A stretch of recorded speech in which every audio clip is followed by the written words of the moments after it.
Hello everyone, welcome back to the Rana academy. आज के lecture के अंदर हम क्लास 9th आईसीएसई फिजिक्स का जो चैप्टर 4 है जिसका नाम है pressure in fluids and atmospheric pressure, उसका नेक्स्ट टॉपिक करेंगे जिसका नाम है प्रेशर इन फ्लूइड्स। तो बिना कोई टाइम वेस्ट किए चलिए शुरू करते हैं। तो सबसे पहले हम ये जान लेते हैं कि एक्चुअली में फ्लूइड का मतलब क्या होता है। A substance which can flow which can flow is known as fluid। मतलब जो सब्सटेंस आपका फ्लो कर सकता है उसको हम फ्लूइड कहते हैं। इसी वजह से ना आपका जो गैस है एंड जो आपका लिक्विड है वो दोनों के दोनों इसी कैटेगरी के अंदर स्टडी किए जाते हैं, क्योंकि दोनों के दोनों आपके आसानी से क्या करते हैं, फ्लो करते हैं। ठीक है, अब मेरी बात थोड़ा समझने की कोशिश करना। जहां तक हम बात करते हैं ना सॉलिड की, तो देखिए मैं आपको एक बात बताता हूं कि देखिए मेरे पास मान लो एक टेबल है। उस टेबल के ऊपर मान लेते हैं कि एक सॉलिड मतलब एक ब्लॉक मैंने मान लो यहां पे रख दिया जिसका मास m है। तो उस केस में ये जो ब्लॉक है इस टेबल के ऊपर फोर्स लगाता है इन द डाउनवर्ड डायरेक्शन, जिसको हम बेसिकली वेट कहते हैं, है ना। यही कहते थे ना, जिसको कैलकुलेट करने के लिए हम m इंटू जी का इस्तेमाल कर सकते थे। तो ये क्या है, ये आपकी फोर्स है जो ये ब्लॉक लगा रहा है इस टेबल के ऊपर। अगर मुझे इसका प्रेशर कैलकुलेट करना है ना, तो मुझे क्या करना पड़ेगा, मुझे बस ये देखना है कि कितनी फोर्स एक्ट कर रही है और कितने एरिया पे एक्ट कर रही है। तो मान लेते हैं कि ये जो एरिया है ये आपका ए है, तो फोर्स अपॉन एरिया मैं करूंगा तो मुझे मेरा प्रेशर मिल जाएगा।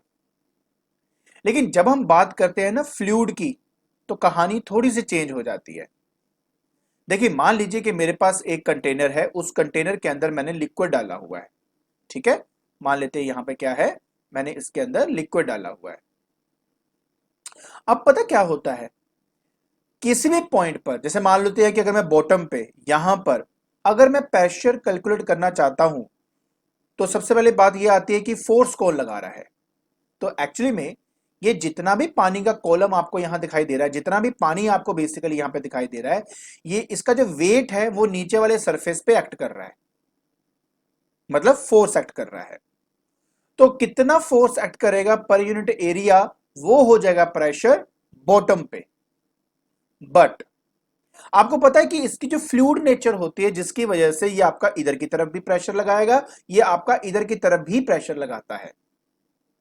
तो सॉलिड के केस में क्या होता है कि प्रेशर सिर्फ एक ही डायरेक्शन में एक्ट करता है और वो वहां पर जैसे मैंने उसको जहां पे रखा होगा प्रेशर उसी डायरेक्शन में एक्ट करेगा। बट अगर मैं फ्लूइड के बारे में बात करूं, तो फ्लूइड के केस में जो प्रेशर है वो हर डायरेक्शन में एक्ट करता है। अब मेरी बात ना एक बात समझने की कोशिश करना प्लीज। जहां तक हम प्रेशर को जानते हैं ना, वो होता है फोर्स अपॉन एरिया। बिल्कुल सही बात है, ये लोग अच्छी तरह जानते हैं कि यहां पर जो फोर्स है वो एक वेक्टर क्वांटिटी है और जो एरिया है वो एक स्केलर क्वांटिटी है। तो लोगों को ऐसे लगता है कि प्रेशर भी एक आपका वेक्टर क्वांटिटी होना चाहिए, क्योंकि फोर्स मेरा वेक्टर क्वांटिटी है। बट जब हम वेक्टर्स के लॉज पढ़ते हैं ना, तो उसमें यह भी कहा जाता है कि एक ऐसी बॉडी को मैं वेक्टर कहूंगा जिसकी एक पर्टिकुलर डायरेक्शन होगी, जो कि फ्लूइड के केस में ऐसा बिल्कुल नहीं होता। फ्लूइड के केस में अगर आप देखेंगे तो जो प्रेशर है वो आपका हर एक डायरेक्शन में एक्ट करता है। वो आपका साइड्स में भी एक्ट करेगा, वो आपका नीचे की तरफ भी एक्ट करेगा। तो क्योंकि इसकी एक यूनिफाइड डायरेक्शन नहीं होती, इसी वजह से जो मेरा प्रेशर है वो एक स्केलर क्वांटिटी होता है।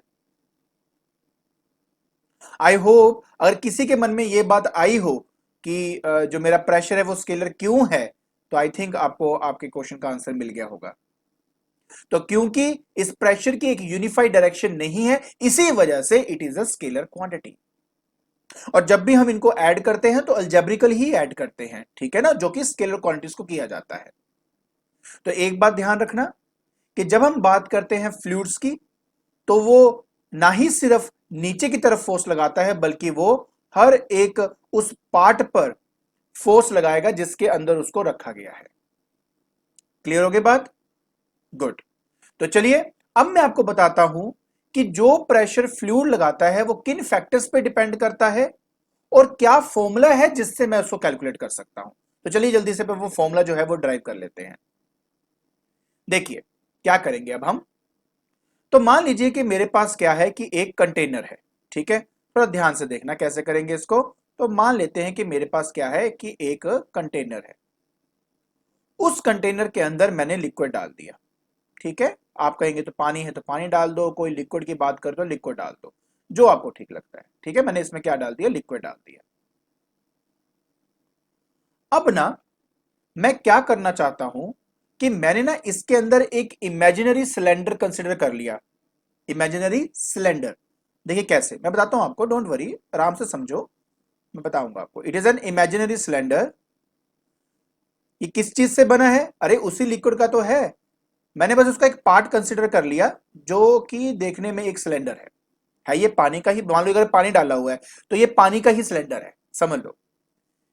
इसकी जो डेप्थ है सरफेस से वो आपकी h है, और इसका जो एरिया ऑफ क्रॉस सेक्शन है वो a है। एरिया ऑफ क्रॉस सेक्शन मतलब होता है कि ये जो एरिया है, बेस का जो एरिया है वो a है आपका, ठीक हो गया। अब ना मैं एक्चुअली में ये कैलकुलेट करना चाहता हूं कि डेप्थ h पर, मान लो इस पॉइंट पर प्रेशर कितना एक्ट कर रहा है, मैं सिर्फ वही कैलकुलेट करना चाहता हूं, ठीक हो गया। अब प्लीज थोड़ी बात समझने की कोशिश करना। अगर तो आपके मन में ये आता है कि सर आपने तो कहा कि प्रेशर साइड्स में भी एक्ट करेगा, अरे बाबा बिल्कुल एक्ट करेगा, लेकिन पता क्या होता है, जितना प्रेशर मान लो आपका इस तरफ एक्ट करेगा, उतना ही प्रेशर आपका इस तरफ एक्ट करेगा, जिसकी वजह से नेट रिजल्ट क्या आ जाता है, जीरो आ जाता है। और अगर आप अंदर की बात भी करो, अंदर की बात भी करो, तो जितना प्रेशर ये बाहर की तरफ यहां लगाएगा, उतना ही प्रेशर ये बाहर की तरफ यहां की तरफ लगाएगा, जिसकी वजह से नेट प्रेशर क्या होता है आपका, जीरो हो जाता है। अब इन दोनों की प्रेशर की वैल्यू एग्जैक्टली सेम क्यों है, ये कैलकुलेट करने के लिए पहले मुझे ये बताना पड़ेगा कि किसी पॉइंट पे जब हम प्रेशर कैलकुलेट करते हैं तो वो किन फैक्टर्स पे डिपेंड करता है, ठीक है।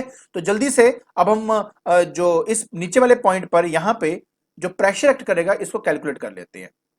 अब देखिए, अगर मुझे प्रेशर कैलकुलेट करना है, ठीक है, मुझे क्या कैलकुलेट करना है, प्रेशर। तो प्रेशर क्या होता है, it is just force upon area. तो देखिए एरिया तो मेरे पास ऑलरेडी पड़ा है, तो इस पर्टिकुलर एरिया पे जो फोर्स एक्ट कर रही है वो एक्चुअली में वेट है इस लिक्विड कॉलम का। ये जो पानी है ना, इस सिलेंडर के अंदर जो पानी है, इसका जो वेट इस एरिया पे एक्ट कर रहा है ना, ये वो वाला फोर्स है जो इस एरिया पे एक्ट कर रहा है।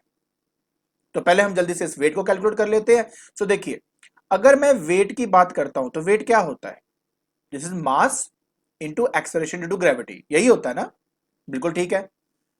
मास क्या होता है, मास होता है वॉल्यूम इंटू डेंसिटी।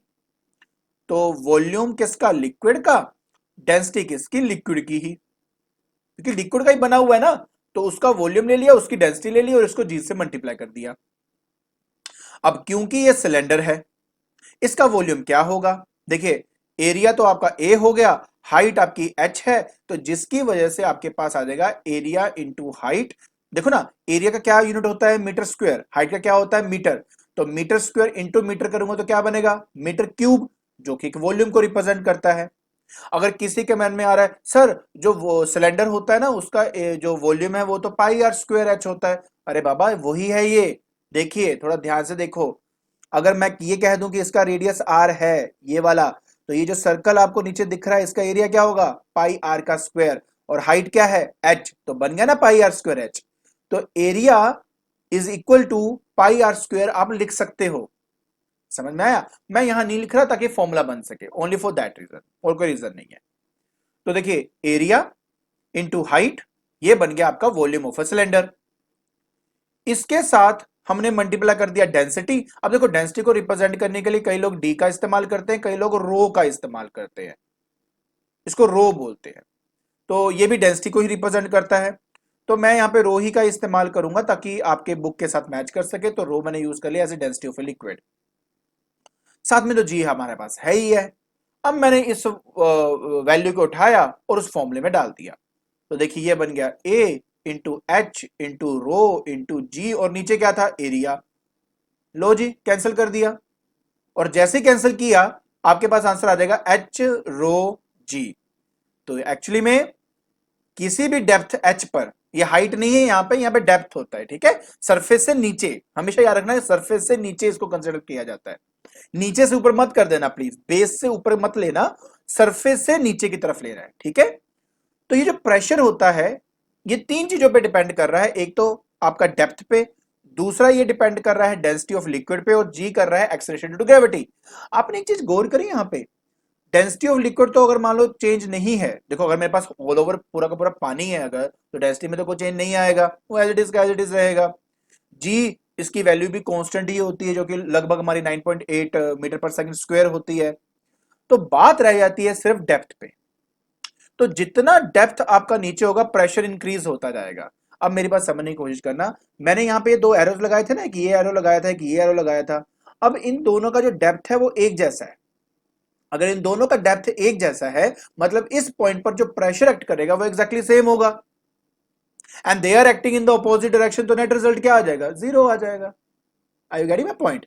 इसलिए मैंने कहा था कि अगर आप डेप्थ के साथ चलते जाओगे तो प्रेशर में चेंज आता है, बट अगर एक ही लेवल पर अगर आप नेट प्रेशर निकालने की कोशिश करते हो तो वो आंसर आपका जीरो आ जाता है। क्लियर हो गया? सो ये मेरी प्रेशर की थोड़ी सी कहानी है जो मैंने आपको यहां पे बताई है। अब इसके अंदर मैं एक और चीज ऐड करना चाहता हूं, प्लीज थोड़ा समझने की कोशिश करना। देखिए, आपको पता है ना कि आपके सरफेस के ऊपर एक प्रेशर एक्ट करता है ड्यू टू एटमॉस्फेयर, जिसका नाम है एटमॉस्फेरिक प्रेशर। अब इसमें भी ना दो कंडीशंस है जो आपने समझनी है, which is very very important. पहली बात, आपका जो कंटेनर है जिसके अंदर आपने लिक्विड डाला है, क्या वो ओपन है कि क्लोज्ड है, ये बहुत मैटर करता है। देखिए, अगर तो ये ओपन है, जैसे कि इस केस में क्या है, कोई लिड नहीं लगाई हुई मैंने, तो ये क्या है, ओपन है। इस पर्टिकुलर कंडीशन के ऊपर इस पर एटमॉस्फेरिक प्रेशर भी एक्ट करेगा, जिसकी वजह से अब अगर मैं बोलूंगा ना कि इस पॉइंट पर नेट प्रेशर कितना एक्ट कर रहा है, तो इस पे जो नेट प्रेशर होगा, मान लेते हैं कि इसका हम क्या नाम दे, आर नाम दे देते हैं, ठीक है। तो pressure at point R will be equal to, पहली बात, atmospheric pressure PA plus H rho जी।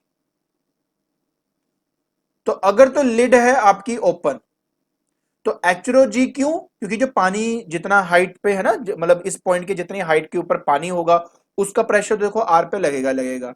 इसके अलावा जो एटमॉस्फेयर का प्रेशर है वो भी लगेगा, तो नेट प्रेशर क्या हो जाएगा, दोनों को ऐड कर दोगे, so that will be atmospheric pressure plus H rho G. लेकिन अगर कंटेनर हुआ बंद, सपोज कर लो कंटेनर क्या हो गया आपका, बंद, तो इस कंडीशन के अंदर मान लो पानी का लेवल यहां पे था, ये पॉइंट आपका आर है, तो आर डैश ले लेता हूं, इसकी डेप्थ है जो मान लो एच है आपकी, तो इस पर्टिकुलर पॉइंट पर अगर आप प्रेशर निकालते हो आर डैश पे, तो वो आपका एच रो जी ही रहेगा, क्योंकि एटमॉस्फेरिक प्रेशर उस पर एक्ट नहीं करने वाला।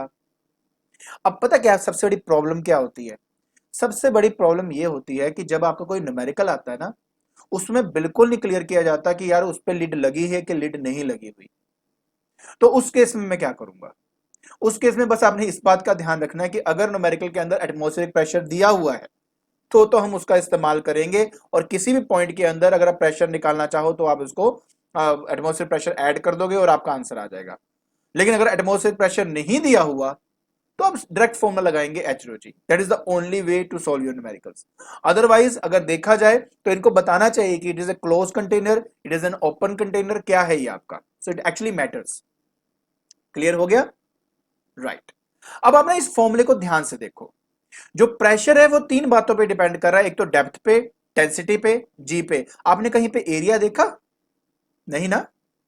आपने ये देखा कि ये किसी भी कंटेनर के शेप एंड साइज पे डिपेंड नहीं करता। तो एक बात जान लीजिए, प्रेशर सिर्फ ये इन तीन फैक्टर्स पे डिपेंड करता है, इसके अलावा अगर मान लीजिए मैं कहता हूं कि मेरे पास तीन डिफरेंट कंटेनर जिनके डिफरेंट शेप एंड साइज हैं, मैं आपको एक एग्जांपल में बताता हूं। ये देखिए, मान लेते हैं कि मेरे पास ना ये एक फ्लास्क है, ये एक शेप का मैंने यहां पे यूज कर लिया, ये मेरे पास राउंड बॉटम फ्लास्क हो गया, ये मैंने ऐसे रख लिया, और एक ना मैंने जानबूझ के ऐसे जिगजैग मैनर का एक ट्यूब ली हुई है, ये देखिए, ये ऐसे मैंने ली हुई है, ठीक है। इन सबका बेस ना एग्जैक्टली एक ही है, बेस है लेकिन शेप अलग अलग है। तो लिक्विड मैंने यहां तक भरा हुआ है, सिमिलरली इसी यहां पर है, और सिमिलरली यहां पर है। क्लियर हो गया? मतलब नीचे वाले सरफेस से जो इसकी हाइट है वो h है, मतलब डेप्थ इसकी h है। सिमिलरली इसकी भी h है, सिमिलरली इसकी भी h है। तो अगर कोई मुझे बोलेगा ना कि इस बॉटम पॉइंट पर प्रेशर तीनों का एक जैसा होगा कि डिफरेंट होगा, आंसर है एक जैसा होगा। तो ये बात आपने ध्यान रखनी है कि जो मेरा प्रेशर है वो शेप एंड साइज पर डिपेंड नहीं करता, ये एरिया जिसके कांटेक्ट में आया हुआ है उस पर डिपेंड नहीं करता। देखो यहाँ पे फ्लैट है, यहाँ पे राउंड है, यहाँ पे तो जिगजैग है, तो ये थोड़ा सा इस बारे में आपने ध्यान रखना है। तो शेप एंड साइज पे डिपेंड नहीं करता, एरिया ऑफ द सरफेस पे डिपेंड नहीं करता, ये डिपेंड किस पे करता है, सिर्फ डेप्थ पे, डेंसिटी ऑफ ए लिक्विड पे, और साथ में एक्सेलरेशन ड्यू टू ग्रेविटी पे, ये तीन चीजों पे डिपेंड करता है। उसी के बेसिस में ना एक बहुत सिंपल सा एक्सपेरिमेंट है, जल्दी वो भी देख लेते हैं। देखिए यहां पर क्या है कि मेरे पास एक कंटेनर है, पानी मैंने ऊपर तक भरा हुआ है, इसमें मैंने दो होल्स कर दिए, एक मान लेते हैं कि हमारे पास एट पॉइंट ए है और एक हमारा एट पॉइंट बी पे है। आप खुद देख सकते हो कि बी पॉइंट से निकले वाले का फ्लो ज्यादा तेजी से बाहर निकल रहा है एज कंपेयर टू ए वाले के। ऐसा क्यों? ऐसा इसलिए क्योंकि सरफेस से अगर देखा गया तो बी पॉइंट का जो डेप्थ है वो ज्यादा है, इसलिए pressure at A is less than pressure at B. A का जो डेप्थ है वो कम है ना, इसलिए बी का प्रेशर ज्यादा है as compare to A. Pressure ज्यादा होने की वजह से पानी जब इस होल से निकलेगा, मतलब मान लो ये पानी है, अगर इस होल से निकलेगा तो उसकी वेलोसिटी ज्यादा होगी, क्योंकि प्रेशर ज्यादा आ रहा है, ज्यादा फोर्स से बाहर निकलेगा, जिसकी वजह से ये ज्यादा हॉरिजॉन्टल डिस्टेंस ट्रेवल करेगा as compare to point A के। क्लियर हो गया? तो इस एक्सपेरिमेंट से भी पता लगता है कि विद डेप्थ अगर हम देखें तो जो प्रेशर है वो आपका इंक्रीज करता रहता है। Now to apply this formula, चलिए हम दो न्यूमेरिकल्स कर लेते हैं ताकि आपको समझ में आ जाए कि कब मुझे एटमॉस्फेरिक प्रेशर यूज करना है, कब नहीं करना है। तो जल्दी से हम न्यूमेरिकल्स भी देख लेते हैं। अब ये देखिए, इस न्यूमेरिकल में कह रहा है कि calculate the pressure due to water column of height 100 metre, सिर्फ इतना बोला हुआ है। वाटर कॉलम है, उसकी हाइट आप बोल रहे हैं 100 मीटर, उसमें आप चेक करिए कि उसका प्रेशर क्या होगा। अब ये तो नहीं बताया कि पानी जहां डाला हुआ है वो कंटेनर ओपन है, ये क्लोज है, कुछ नहीं बोला हुआ है इन्होंने। सो एटमोस्फेयर प्रेशर की बात भी नहीं बोली इन्होंने, तो मैं इसको यूज भी नहीं करूंगा, ठीक है ना। सो मैं क्या करूंगा, simple formula P is equal to H rho G में लगाऊंगा। हाइट इसने 100 मीटर दिया है तो मैं वही यूज करूंगा, ठीक है। डेंसिटी देखो 10⁻³ है, केजी पर मीटर क्यूब, हम उसका इस्तेमाल करेंगे। और जहां तक जी है उसने 10 बोला है, मैं 10 यूज कर लूंगा यहाँ पे। तो देखिए 10⁻1 2 3 और 3 कितना होता है 6, तो 10⁻6 न्यूटन पर मीटर स्क्वायर या पास्कल, आप इसको 10⁻6 पास्कल भी ले सकते हो। तो ये है आपका रिक्वायर्ड आंसर। क्लियर हो गया? चलिए अब आपको नेक्स्ट मैं न्यूमेरिकल दिखाता हूं जिसमें एटमॉस्फेयर प्रेशर का यूज किया गया है। अब ये वाला क्वेश्चन देखते हैं। कहते हैं at what depth below the surface of water will pressure be equal to twice the atmospheric pressure? The atmospheric pressure is 10 Newton पर सेंटीमीटर स्क्वायर। ये जो आप यहां देख रहे हो ना, पहले मैं इसको कन्वर्ट करके दिखाता हूं आपको एंड फिर यूज भी कराऊंगा, ठीक है, बाद में करते हैं, पहले मैं जल्दी जल्दी पहले इसको सॉल्व करता हूं। कहते हैं डेंसिटी ऑफ वाटर दिया है 10⁻³ केजी पर मीटर क्यूब और जी की वैल्यू दी हुई है 9.8 मीटर पर सेकंड स्क्वायर। कैसे करेंगे? सबसे पहली बात, एटमॉस्फेरिक प्रेशर की बात हो गई ना, सो देयरफॉर मैं क्या करूंगा कि प्रेशर जो है वो आ जाएगा प्रेशर एटमॉस्फेयर की वजह से प्लस एच रो जी, ये मेरे पास आएगा यहाँ पे। क्लियर? अब ध्यान से देखते जाना मैं क्या करूंगा। कहता कि जो प्रेशर है ना इस पॉइंट पे डबल होना चाहिए एटमॉस्फेरिक प्रेशर के, मतलब यहां पर आ जाएगा twice of atmospheric pressure is equal to H rho G plus, ये एटमॉस्फेरिक तो आना ही आना था ना, ये यहां लिख दिया मैंने, ठीक है। तो जब ये इधर जाएगा तो इससे माइनस होगा, माइनस होगा तो ये आ जाएगा अकेला पी ए, ठीक है ना। Twice of atmospheric pressure minus atmospheric pressure, अकेला एटमॉस्फेरिक प्रेशर आपके पास आ गया, इज इक्वल टू क्या आएगा एच रो जी। इसने क्या पूछा है मुझसे, डेप्थ पूछी है ना, मतलब हाइट मुझे फाइंड करना है। तो atmospheric pressure divided by H, sorry H नहीं क्योंकि एच तो फाइंड करना है, तो यहां आ जाएगा रो और साथ में आ जाएगा आपका जी। क्लियर हो गया? अब देखिए, तो मुझे एटमॉस्फेरिक प्रेशर डालना है, अब थोड़ा समझने की कोशिश करना कि क्या होगा। एटमॉस्फेरिक प्रेशर जो है वो दिया है 10 न्यूटन पर सेंटीमीटर का स्क्वायर। तो गाइस आप अच्छी तरह जानते हो कि ये न्यूटन पर मीटर स्क्वायर होता है, ये सेंटीमीटर है, तो पहले इसको मीटर में कन्वर्ट करेंगे। कैसे करेंगे देखो ध्यान से, तो ये न्यूटन आया नीचे, अब 1 सेंटीमीटर में 1/100th ऑफ मीटर होता है, तो इसकी वैल्यू सब्स्टिट्यूट करूंगा, मतलब ये सेंटीमीटर का स्क्वायर है, मतलब 1/100 ऑफ अ मीटर का स्क्वायर। देखो बड़ा इजी है, समझने की कोशिश करो प्लीज। तो क्या होगा, यहां आ जाएगा 10 न्यूटन, नीचे आ जाएगा 1/100 का स्क्वायर इंटू मीटर का स्क्वायर। देखो मीटर में कन्वर्ट हो गया, क्योंकि ये फ्रैक्शन के नीचे 1 अपॉन में है तो ये उठ के कहां जाएगा, न्यूमरेटर में। तो देखिए क्या बनेगा, तो ये दैट विल बी 10 × 100 का पावर 2, फिर रह जाएगा न्यूटन और नीचे आ गया मीटर का स्क्वायर। देखिए 100 का स्क्वायर मतलब 2 बार 100 मल्टीप्लाई करना है, तो 1 0 तो ये हुआ, 2 3 और 2 और, मतलब मैं इसको कर ही देता हूं चलो, 10 × 100 × 100, ठीक है, न्यूटन पर मीटर का स्क्वायर। अच्छा देखिए 1 2 3 4 5, तो क्या बना, 10 की पावर 5 न्यूटन पर मीटर का स्क्वायर। अब आप इसको यूज कर सकते हो क्योंकि ये ऐसा यूनिट में आ गया ना, अब यूज कर दीजिए। तो देखिए यहां पे आएगा 10 की पावर 5। अच्छा डेंसिटी क्या दी हुई है, डेंसिटी आपको दी हुई है 10 की पावर 3, ऐसा ही है ना, डालो जी डालो। तो जी की वैल्यू क्या है 9.8, तो मैंने 9.8 डाल दी। जैसे ही आप सोल्व करोगे आपका आंसर आ जाता है 10.2 मीटर, और ये है आपका रिक्वायर्ड आंसर। आई होप आपको ये समझ में आ गया होगा अच्छे से कि कब हमें एटमॉस्फेरिक प्रेशर यूज करना है और कब हमें नहीं करना। ठीक है, तो आज के लेक्चर के अंदर हमने चैप्टर 4 का जो नया टॉपिक है that is pressure in fluid उसको हमने समझा, और साथ ही साथ हमने ये देखा कि किन फैक्टर्स पे वो डिपेंड करता है, और इसके फॉर्मूले को समझने के लिए हमने 2 न्यूमेरिकल्स भी किए। हाँ एक बात आपको बता दूं कि इसकी जो डेरिवेशन है ये आपने नहीं करनी है पेपर के लिए, आपको सिर्फ फॉर्मूला पता होना चाहिए, ठीक है, derivation is not required, only the formula. Clear हो गया, तो नए सिलेबस के हिसाब से ये है, तो प्लीज आप इसकी जो डेरिवेशन है वो मत करना, सिर्फ फॉर्मूला याद रखना, बस आपको समझाने के लिए मैंने वो सब डिराइव किया था। क्लियर हो गया, तो अब आपने क्या करना है, जल्दी से डिस्क्रिप्शन बॉक्स में जाइए और इसके जो नोट्स हैं वो डाउनलोड कर लीजिए। अगर आपको मेरी वीडियो पसंद आ रही है तो please like it, share it and subscribe it. आज के लिए बस इतना ही, थैंक यू सो मच।